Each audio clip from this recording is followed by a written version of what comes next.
Just overall, how does it feel to be here? Kind of getting school under your belt and kind of getting started. It's a pretty great blessing to be able to come to a school like this, a story program, getting to learn under some great guys. Of course, Dot, he's a pro, and that's a guy that I have to play against, and practice against every day, and along with, some other great players like Marcus, great defenders and stuff like that. So just testing myself at the highest level, it's been great to be able to get this experience to come in the early summer session and try to work and become better as a basketball player. Have you learned anything already from Devon? Oh, yeah. He just told me, stay the course. He says, your first few weeks are going to be a struggle, of course, because I'm coming in from not the most competitive level of high school basketball, and even AAU wasn't as competitive as college. She just told me to stay the course and don't get too low and don't get too high. Remain, steady, and he's telling me, giving me advice every day, so I'm just taking it. When he was testing the NBA waters, was there any part of you that was nervous at all that maybe you could be the starting point guard for KU? No, sir. We're just playing basketball. I know that may seem cliche or a vague statement, but at the end of the day, we have to play. So even if I have to come in and get Devon for a rest or something, I'm gonna still have to play just like he wasn't there. So I wish him the best luck on the draft waters, but I had a feeling that he was gonna come back and try to lead this team to where we need to go. What do you think of the veteran Tyshawn hitting the game winner? I used to grow up watching him. I was actually, I know this would be bad to say in the media, but when growing up, I was a UNC fan. So, I used to watch him, and they used to have battles, of course, and they would always run into Kansas somehow. And then Tyshawn was always great. I think I watched him in the championship game in, I think, 2012. Is that right? But yeah, I got to watch him play, and I actually wanted Kansas to win that game because I had to Kentucky.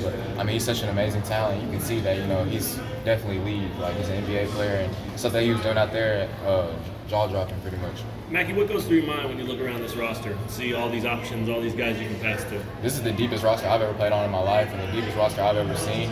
I know our names don't scream, McDonald's All-American across the board, but I feel like at the end of the day, when you get to college, all that five-star stuff and McDonald's All-American, that goes out the board.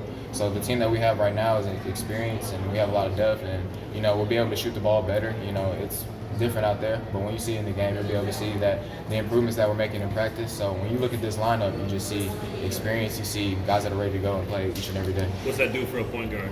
It definitely gives us confidence. I see guys like Mitch and Dave, who's been working on his, pick and pop game.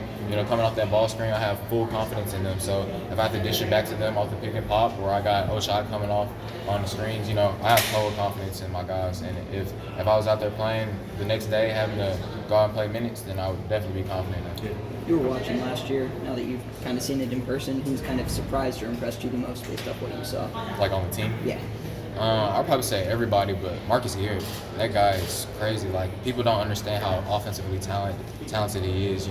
He's a guy that has quick crossover, 1-2 step. He can step back, hit jumpers. He's just working on his game. You can tell that he works like a pro. So I wouldn't be surprised if he sneaks on the draft board sooner or later. One more, guys.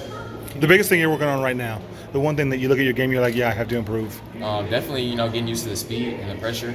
I could break anybody down in high school, but now, Devon is pushing me, and then they're telling me to push him, but he's definitely getting on me, and he's telling me, hey, man, we're going to need you. So, getting under me and playing at a faster pace, I'm going to have to get used to that, of course, and, just trying to be me within the game and be aggressive, not be timid. So that's one thing that I'll probably continue to work on the most of my game.